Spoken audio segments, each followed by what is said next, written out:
Polio उदां खालामनाय थांखिजों दिनै उदालगुरियाव पलिअ इमिउनाइजेशन सान फालिदों। रायजोनि गुबुन गुबुन जायगा ओनसोलफोरजों लोगोसे उदालगुरि जिल्लायावबो दिनैनिफ्राय जागायबाय हादरारि इमिउनाइजेशन सान। हादरखौ पलिअनिफ्राय रैखा खालामनांगौ थांखिजों बोसोरफ्रोमबो लाबोनाय जायो बे सानखौ।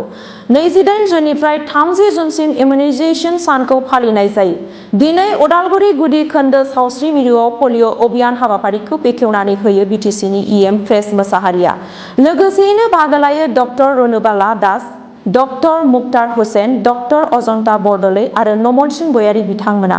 बे अभियानखौ बेखेवनायनि उनावनो जोनोमनिफ्राय 5 बोसोर बैसोनि गथ'साफोरनो फैगौ 30 जुनसिम खना खनला आसा मावथि आरो सावस्रि मावथिफोरा पलिअ दौनाय जागोन होननानै फोरमायदों।